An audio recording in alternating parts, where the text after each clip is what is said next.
Life is full of news, some of it good, much of it bad, and we can't avoid it. Even living slow, peaceful life, we can't avoid it, and nor should we.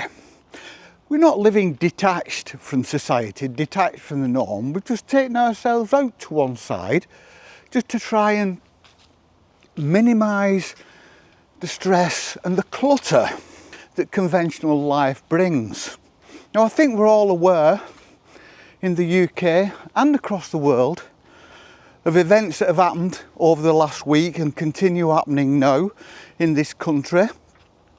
We're not going to go into that, but I think we all know that events are happening and will continue to happen, and it's all quite disturbing. Where is it going to end? Sometimes we can't just shrug off events. Sometimes events are too jarring, nauseating, frightening, upsetting, and they sit there in your mind kind of demanding more attention. You can't get them out of your head. And should you get them out of your head, or should we try to manage bad news? Should we try to manage bad events? We can't just close them away, forget them, ignore them, because they're there and they're going to keep on happening. And everything in the world, like a butterfly effect, will affect our lives in one way or another. So how do we, in a slow, peaceful life, where we're trying to minimise trauma in our own minds, how do we go about coping with that? Being aware of it, having opinions about it, but trying not to let it ferment anguish and angst in our minds. Now, I'm no expert, I'm no professional, I'm just Joe Soap in the street, but I think we can all have an opinion on how we can help deal with stress in our lives, and we can voice that opinion. That's the great thing about living in a free world with freedom of speech, up to a point, up to now. We don't know what will happen in the future, do we? But as of now, I can speak my mind, and that is a very beautiful thing. So how do I manage stress? Well, for one thing, I don't try to trivialise it.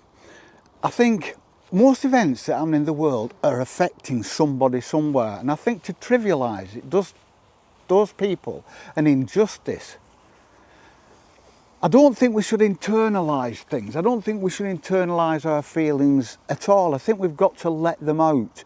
Your feelings have got to come out in a controlled way, not by throwing a brick through a window or going up beating a pensioner up or something like that. But there's nothing good about keeping your feelings inside. I feel like I'm preaching to the converted, really, because this is obvious and we all know this. Keeping feelings in is pretty much like a pressure cooker. Eventually, it's going to blow. I think we should let things, just like the digestive system, I think we should let things work through naturally rather than going searching them out to try to rationalise them and work things through. We aren't going into it with some kind of preconceived opinion, because that is kind of destructive and you'll never reach a natural conclusion. Let your emotions out, don't keep them in. I don't see this as a weakness. I actually see this as emotional and moral strength. I'm not advocating for everyone to burst into tears at the drop of a hat, but I don't think there's anything wrong with showing your emotions. Keeping your emotions in has always been seen as a sign of strength.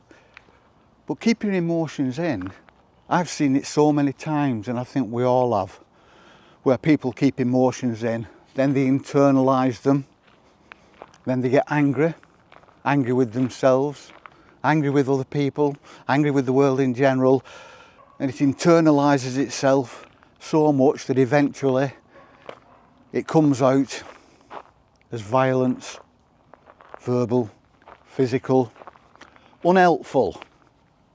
We should avoid that at all costs. Don't be afraid to embrace emotions into your slow and peaceful life. I think we are as well equipped as anyone to deal with emotions and to deal with trauma. In fact, I think anybody who adopts a slower, simpler, less materialistic, more peaceful lifestyle is possibly more well equipped, because we have less background noise, there's less static, there's less going on, there's less interference, so that I think we can focus on something, let it work through naturally, without interference coming in from outside, without having 2 or 3 traumas at a time in your mind.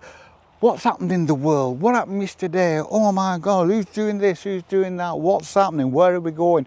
What's happening to the world? I think we're in a good place mentally and emotionally to work these things through and reach a conclusion that isn't influenced by emotion and angst and anger. Strip everything down to its basics. Don't let anything else come in. And I think then you're going to reach as good a conclusion as you possibly can. And then you can put that trauma away, because others will be coming along behind it to take up your time and take up your emotions. Don't worry about that. It's always going to happen, even if you live a peaceful, slow, quiet lifestyle. We cannot ignore the outside world, and like I say, nor should we ignore the outside world. It's there, we have to live in it. So we can't ignore things that are happening in the world. They're happening to people.